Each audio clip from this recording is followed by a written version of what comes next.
Well, students, so far we have discussed about the ear as a sense organ, an important sense organ. Important means I'm not trying to say that the other sense organs are not important. All are important. But when it comes to these sense organs, ears and eye, they have got a dominance over the others. And the eye is the another one. As you are aware, we have got a pair of eyes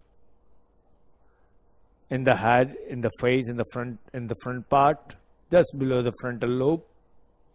And if we look at in each eye, a section study of the eye, as you can see on the screen, is this.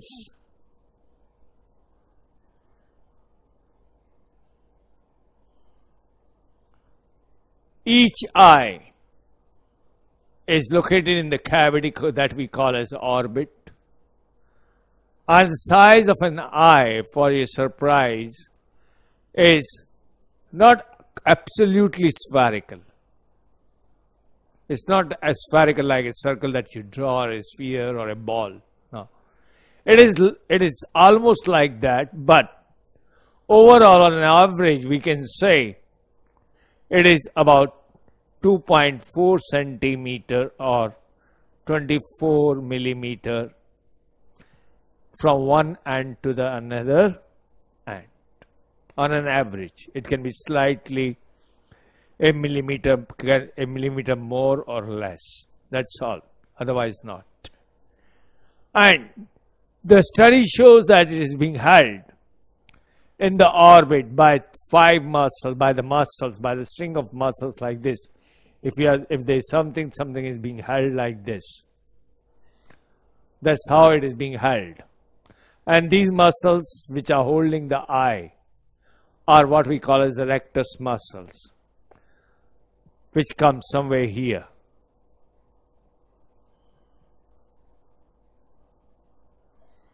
These muscles are the ones that we call as rectus.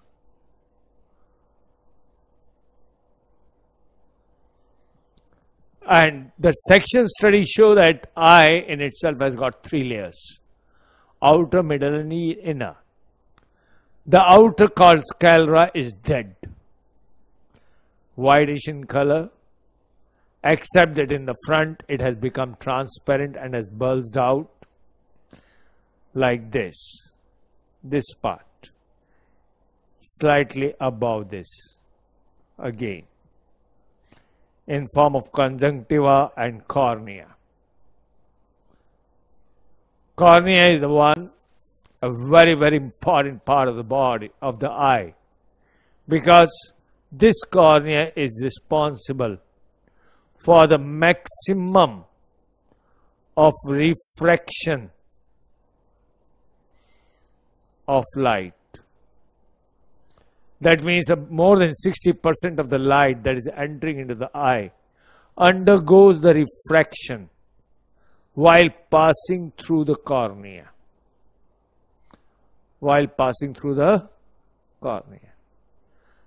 From there it will reach the eye lens. Eye lens will only change its focal length to a slight part, just to focus the image at this point that you call as yellow spot, or we call it as fovea, F-O-V-E-A. Then inside the scleroid or sclerotic is a second layer, choroid.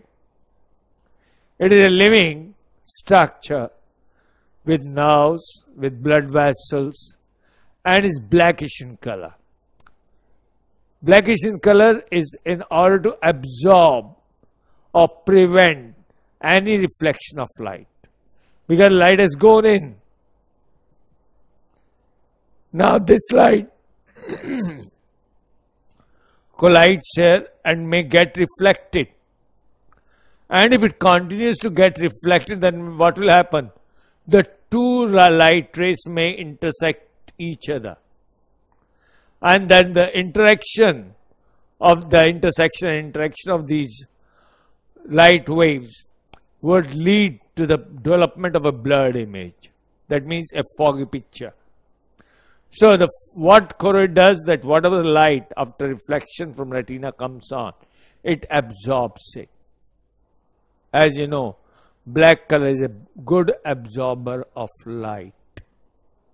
Is a good emitter of heat and light. And so also a good absorber of heat and light. And then the front part, the choroid has got two projections. The one projection comes in form of ciliary muscles and the other projection comes in form of iris. Ciliary muscles, what they are doing? They are not only holding the eye lens, which is a biconvex lens, at its position, but can also change its focal length. That means if it is like this, if you have to watch an object which is away from you, it will just become thinner. And if you have to watch an object closer to you, it will become thick. Right?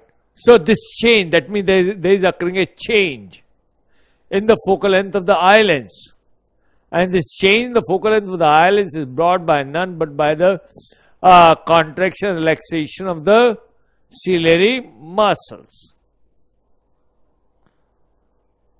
Because as ciliary muscles contract, what happens? They shorten up. If this is the eye lens, here is the ciliary muscle. Now, if it contracts, it will move up and my lens would become thin.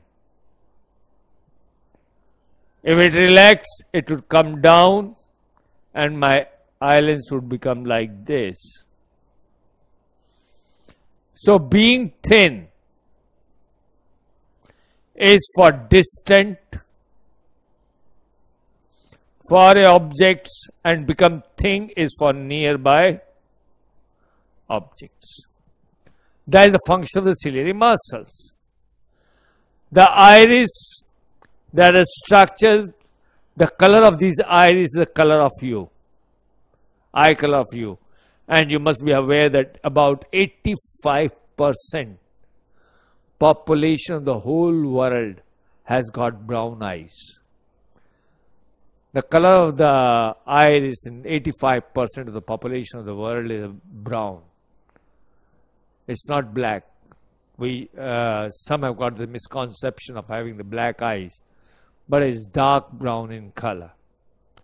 And this iris, they hang like this, like the doors, like shutters.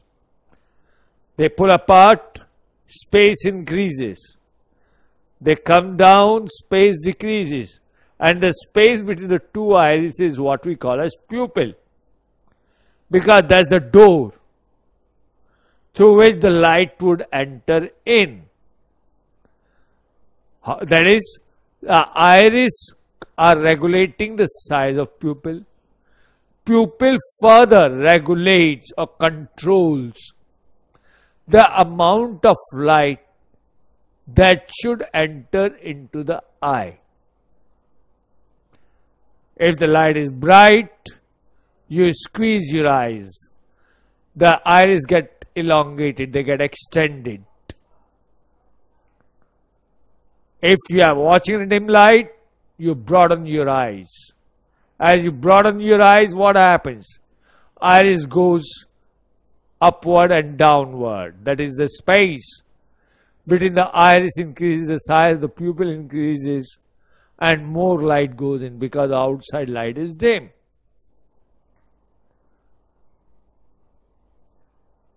The overall job is, whatever the object is in front of the eye, near or far away, at infinity, the light from that object will pass. As it passes, it undergoes the refraction. About 70% of the refraction of the light entering into the eye would be brought by or carried out by cornea. The further would be carried out by the liquid present here, the aqueous humor. And you know, for your surprise, that we are unable to see with the open eyes in water. If a swimmer immerse himself down in water and try to see, he won't be able to see anything. The reason being that the refractive index, the value of the refractive index of the water and that of the aqueous humor in the eye is almost same. Hence, no refraction of light take place and no image formation. And then from aqueous humor, it goes into the lens. Further refraction will take place. And then again, from eye lens into the vitreous humor, again there will be refraction take place. And then eventually, the image would form at yellow spot. We can have a real inverted, clear, diminished image of an object irrespective of the distance, no value of distance, as long as the image has been formed at the yellow spot, at the fovea. If it does not, because of one reason or other, we say we don't have a normal eye, or the concerned person doesn't have the normal eye. He is suffering from what we call as eye defect. And there is a list of eye defects a person may suffer from, depending upon the reason that what has made the image not to form at the fovea. So that is about the eye in general as a sense organ. In brief, watching an object irrespective of the distance, how far, how close it may be, and then convey the message through the optic nerve here to the brain that this is what I am watching, the eyes have seen or watched. You decide what to do next. And then the brain will order the body part, the effectors, to act accordingly. Like your two maternal uncles are standing there. Young one or elder one. You watch them. If you are asked who is elder or who is younger, you point the finger in the direction of the one who is elder or younger. It's not that your finger points toward the younger while you say is elder. No. That coordination again is made by the brain. After what? After the optic nerve has received the image and the position of the younger and the elder maternal uncle of yours. That's how the eye works. So let's proceed with the questions, and as we proceed, let's hope that some more things will get clear to you. The average size of human eye in a healthy person with normal vision. Normal vision means a person having a vision of 25 centimeter. That means if this is the eye, a person is watching at something placed 25 centimeter from him. Then no change in the focal length of the eye lens will take place. It will remain as it is. Because the power of the human eye is 4 diopter.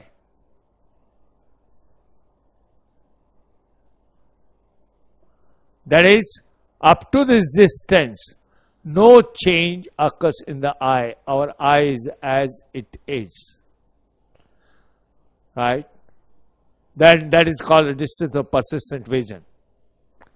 And then when the person has got this eye, the power of the eye lens of 4D, the size of eye is 24 centimeter, 24 millimeter, 18 centimeter, 36 millimeter. It's one same thing, but the correct option, as I mentioned, is 24 centimeter, which is equal to 2.4 centimeter. Both. 2.4 on the right, 2.4 on the left.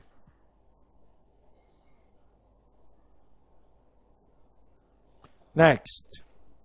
The part of the eye responsible for about 60% refraction of light incident on eye, as I mentioned and we looked into.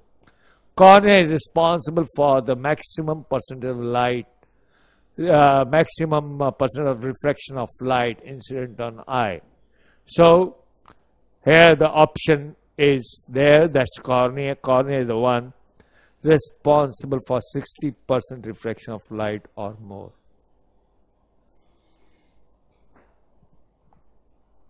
Next, the layer of eye which prevents the internal reflection of light once inside the eye. Internal reflection means it is to be prevented, because if this is the eye, here is the optic nerve, here is the eye lens, light has gone in, it collides here, it reflects.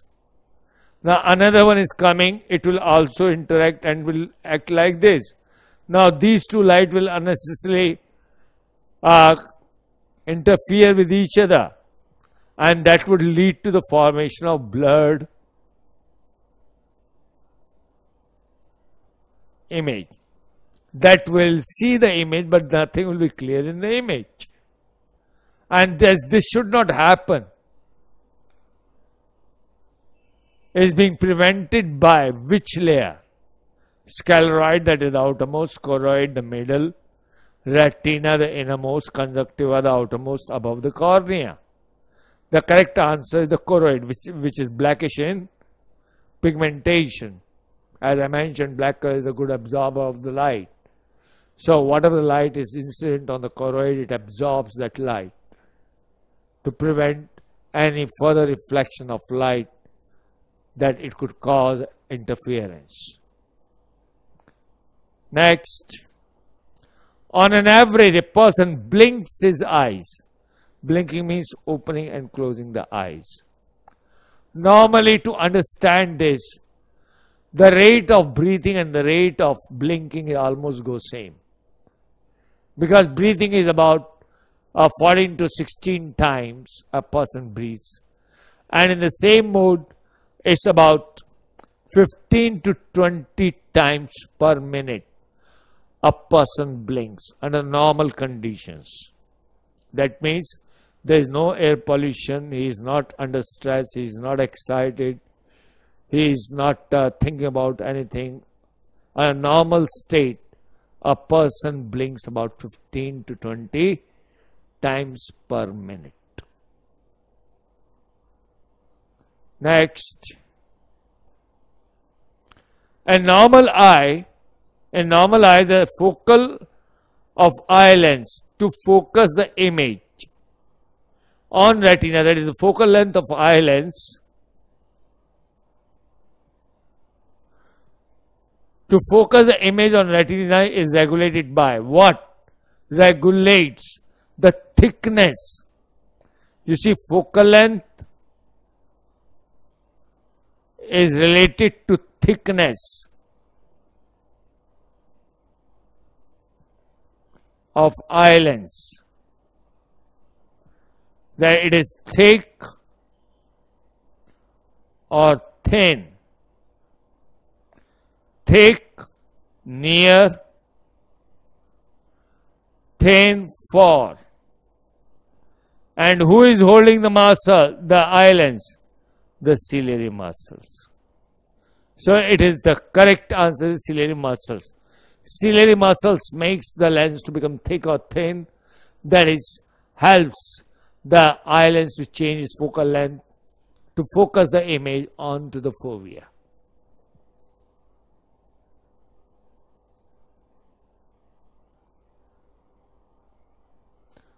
Next, in normal eye, the size of the pupil is regulated by pupil. Pupil is the space. This is the eye lens. And then here is the iris coming in. Here is another iris coming in, covering this eye lens.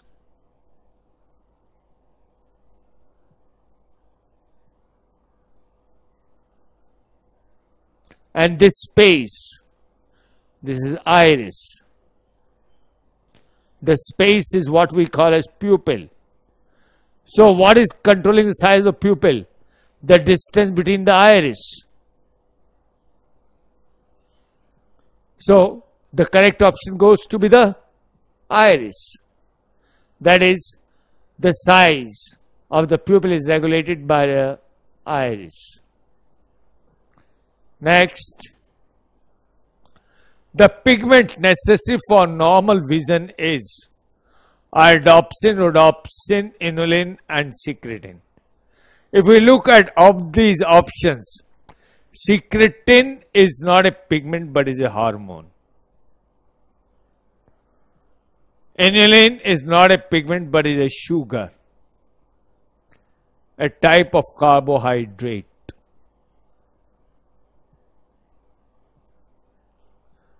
Now we are left with two options, rhodopsin and iodopsin. Iodopsin is the one that helps in bright light.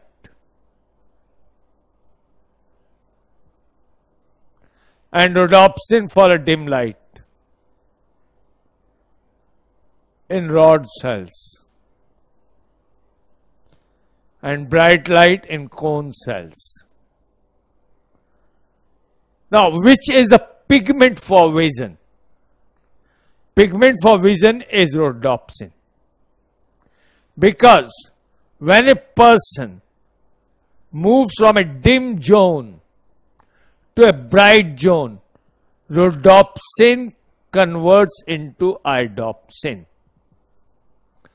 in the presence of vitamin A and reverse.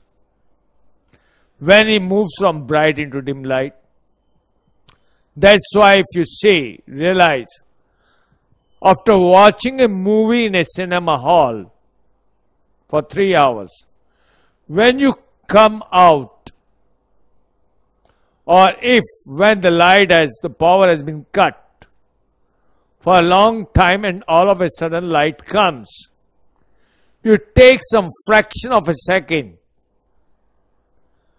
to adjust to the light. What that time is for? That time is to accommodate the eye with the availability or the interconversion of rhodopsin into iodopsin or vice versa. Because if it is dim light, it is the rod cells with rhodopsin to get activated. And if it is bright light, then it is cone cells with iodopsin to be activated.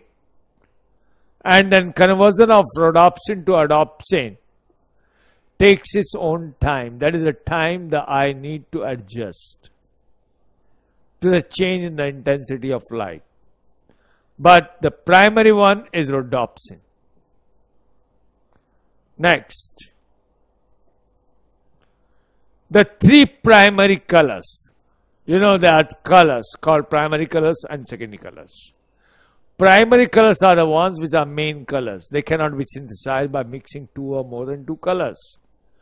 Whereas the secondary colors are the ones which are being produced or which can be produced by mixing two or more than two colors in different proportions. The three basic primary colors, our eyes are sensitive to, are red, blue, and green. RBG. That's why in the TV screen, etc., or in the LCDs, etc., you have got the pixels of three colors: red, blue and green. These pixels are irradiated with different intensities of light such that different colors of their different proportions comes out, which end up mixing together to produce the color that we see on the screen. But the primary colors are red, blue and green that the eye is sensitive to. Next, in human brain, the center of vision is located in our eyes are in the front, and the optic nerve goes back from the eye like this. If this is the eye, optic nerve is coming here. Now this is the frontal part.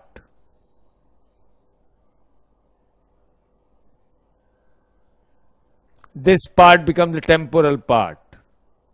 This part becomes the parietal.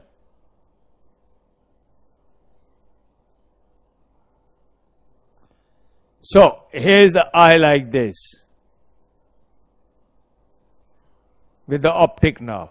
This optic nerve gets open and comes into the occipital lobe. That is the back part of the brain, is where you have got the visual center. That means where the optic nerve conveys the message to the brain about the image being formed at fovea on retina. Next, so the correct answer is occipital lobe, because frontal lobe is the part under which is the eye is present. Next, the rod and cone cells, rod cells for dim light, cone cells for bright light, responsible for normal vision, dim and bright light respectively, are present in which layer are they present? There are three layers: scleroid, choroid and retina. Choroid, scleroid, outermost, choroid, middle, retina, innermost. And it is retina that carries the rod and cone cells. Iris are the part, flap-like structures that covers the eye lens in the front, regulating the size of the pupil to further control the amount of light that should enter into the eye. Next,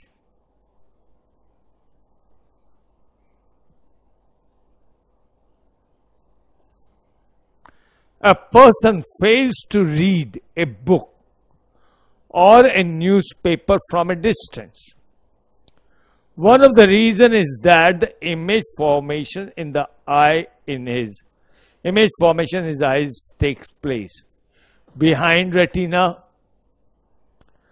front of retina, on retina, in front of the eye lens. In front of the eye lens is out of option because image cannot form in front of eye lens. It's a convex lens. Image will be formed at behind the lens. On retina, if it is formed on retina, there was no question of him having a problem in watching or in reading. That means now there are two options left. Either the image is formed in front of retina, or is formed behind retina. A person fails to read a book or newspaper from a distance.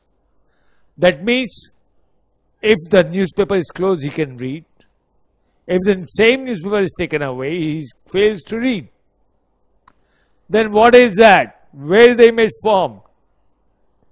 Image is being formed in front of retina because the person is suffering from myopia, that is nearsightedness.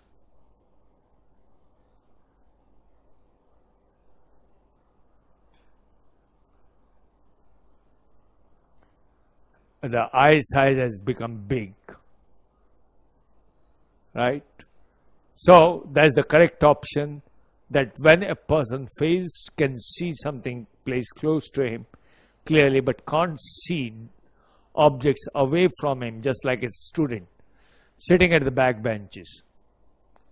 He can read what is written in the book, but when he tries to read what the teacher has written on the blackboard some 10 or 8 or 10 feet away from him, he finds it difficult to read that. Then what it is that? The image formation is taking place in the front of retina in him. And as the image formation is taking place in front of retina, he has to use the corrected glasses. So that's the front of retina, the correct answer. An eye defect corrected using suitable cylindrical lens is cylindrical lenses. Now, in some people, when you watch an object, normally you get a 3D image, binocular vision. You get an idea about the length, you get an idea about the width, you also get an idea about the height. A proper one. But in certain people, when they watch at an object, they cannot estimate the dimension, the 3D dimensions. And such people have got a problem with their cornea. Their cornea is not smooth. It's not smooth, but is rough.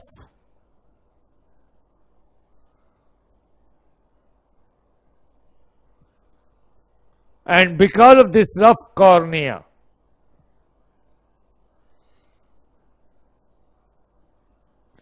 they have a problem in watching an object wisely, correctly. And this condition is what we call as astigmatism. That is corrected with the help of what we call as cylindrical lenses. Either you operate the eye or you use the cylindrical lenses to correct the eye defect.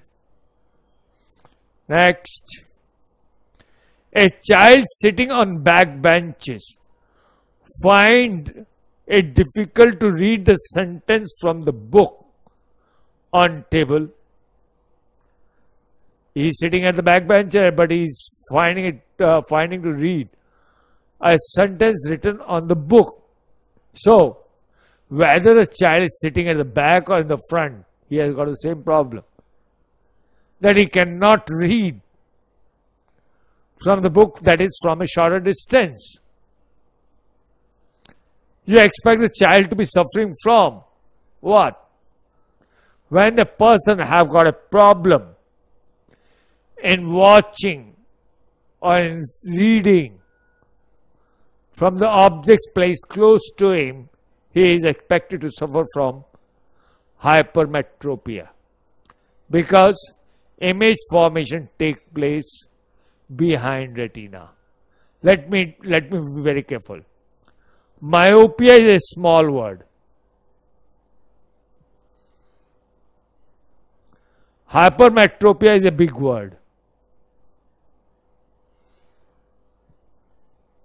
That's what you need to understand. In myopia, word is small, read easily.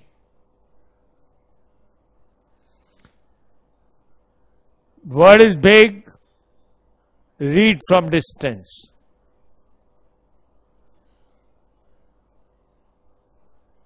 Why read easily? As the image is formed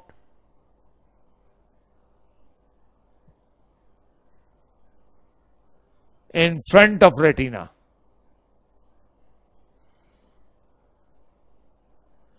Problem, image is formed, big word. Image formed behind retina.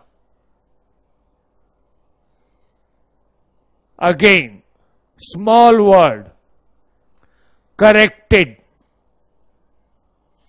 correction by a lens which is small in the middle, that is concave. Big word by a lens which is thick in the center, that is convex. So in case if you have a problem recalling them, just remember small word, that is myopia. In myopia one can see something close to him clearly but not at a distance. Why? Because the image formation takes place in front of retina, and to correct that he opts for the lens which is thinner in the middle, that is the concave lens. Whereas in case of the farsightedness, big word, hypermetropia, big word is farsightedness. Why? Because the image is formed behind retina. Lens used which is thicker, which is bigger in the middle, that is the convex lens. That is the best way, I think, to recall the eye with the eye defects, the common eye defects, myopia and hypermetropia. Next,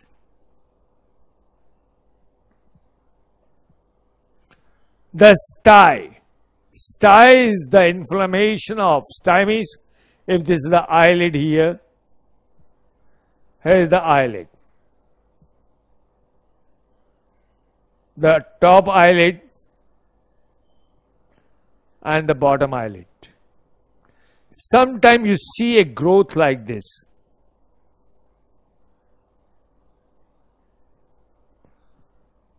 A sort of pimple developing and is painful. Now, which gland has been inflamed? There are only two types of glands that are found in the eye. One is lacrimal gland and other is meibomian glands. Lacrimal glands on the top of the eyelids, that we call as tear glands, which produce tears. And meibomian glands are these glands, which get inflamed and they cause this condition called stye. Ciliary muscles are the choroid muscles. Bowman's gland are the ones that are found in the olfactory cells responsible for the smell present in the nose. So B is the correct option. The donation of eye involves the donation of. Now a person is donating his eye. Which part of the eye is the person donating? Is it eye lens? Is it optic nerve? Is it cornea? Or is it retina? In most cases, the eye donation or eye transplantation, etc., involves the change of cornea.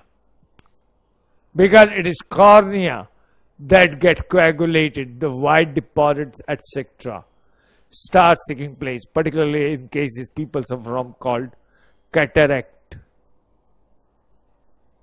That this is the cornea, a whitish deposits start taking place on the inside lining of the cornea, and hence the cornea become opaque. Therefore, what the doctor does is that he removes this, opens the eye, remove this and place a fresh one, which is not opaque, and the person restores his eye, the eyesight back. So, the donation of eye mostly involves the donation of cornea, the non-living part.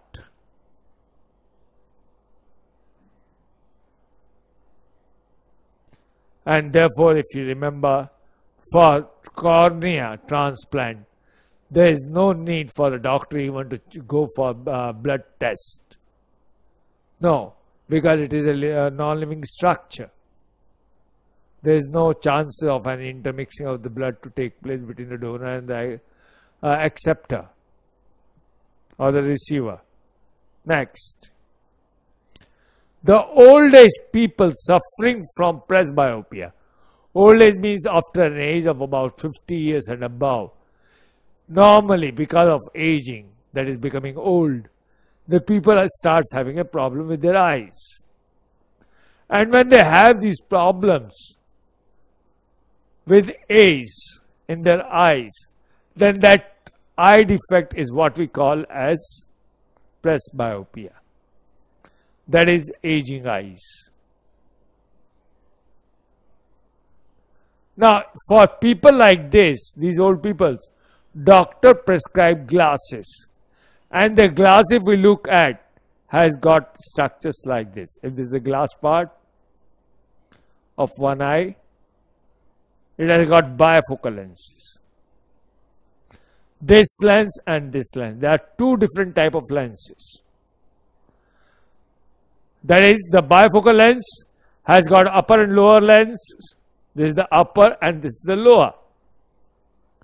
Which of the following is correct about these lenses? Upper is concave and lower is convex. Upper is convex and lower is concave. Both are convex but of different focal length. Upper is concave but lower is plain curved glass. D is out of option. Both are convex. Now, when the optician is using the two lenses, concave and convex, that means he is correcting both the short-sightedness as well as the nearsightedness. That is myopia and hypermetropia. So again, convex lens can be used only for one. B is out. Now comes the 2. When we watch at a distance, we use the upper part, our eye go above line. When we watch or read something, our eye go below line. Now for people who can watch or can read closely placed object but has got problem in watching from a distance, they are said to suffer from myopia. And for myopia, what we are using? We are using the concave lens. And hence to watch the distant object, you need concave lens on top. And those who can watch far off but have got a problem in watching objects placed close to him, they use convex lens. So for reading for close, it has to be the lower part. And hence option A is the correct. The upper is concave and lower is convex. Next, the color blindness. Color blindness means there are some people who, because of some disease, which is a hereditary disease, that passes from parents to offspring.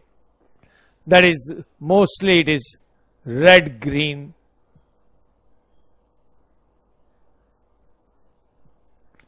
color blindness. That means you put two blocks, one of red and other of green together. The affected person, the person suffering from the disease, may fail to differentiate the two blocks as red and green.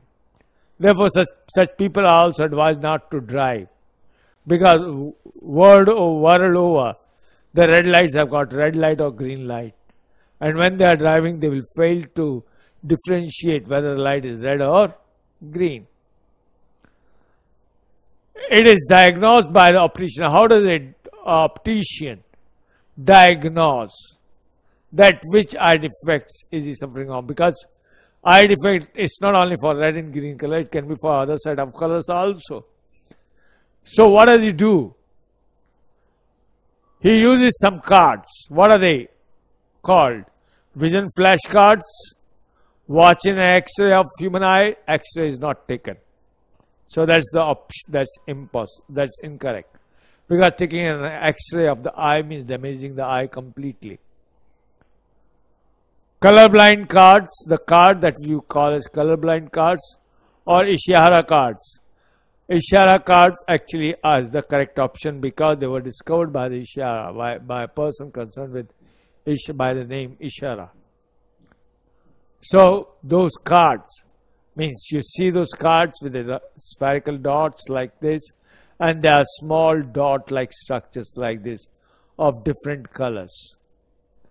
And the optician would ask the person to tell the number of the different colors that he watched in the given card. And then from there, he could identify or diagnose that which sort of the color blindness is the person suffering from. First, whether he is suffering from color blindness or not, and if yes, then for which two colors is the person colorblind for. Next, Braille. Braille used by blind. Braille is a sort of a developed language that has been used for blind, that has been developed for blinds for them to read. This writing, what does it has? Braille writing, you know, it has got 64 letters, 64 frames that matches or that allows the blind to read, just like we A, B, C, D. So they match the alphabets, make words, and then can read that. Three raised dots, 34, 30, 48 is out of question, because the total solutions are 64. Now, how many raised dots are? 6 or 8? Actually, the dots are 6. It's like this: 1 at 1, 2, 3, 4, and 1 and 2. These 6 dots are the ones that help a blind person to read, because just using his finger, he comes across the different dots and the arrangement of these dots. And with the help of these arrangements of the dots that he feels, he makes the word out or an alphabet out from his understanding. So the correct option is 6 raised dots and 64 solutions. And then the last, the part of the eye which imparts the color is, as we studied, as I mentioned before, it is none but an iris. About 85% of global human population has brown eyes.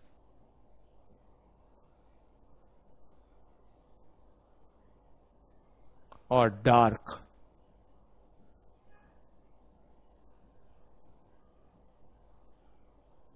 brown eyes.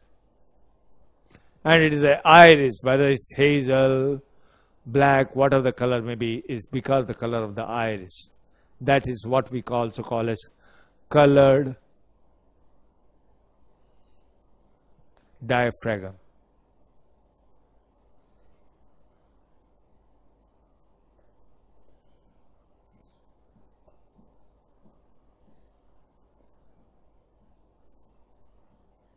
Of eye. That is iris. So, students, we have discussed a good number of the questions on eye and ear and other sense organs. The rest you can just look into the books or the other sources you have and just try to use the application aspects the way we did in the recap questions and we have done today. Well, thanks. In the next, we'll start with what we call as the muscular system, and then would end with reproductive system. Thank you. Have a nice time.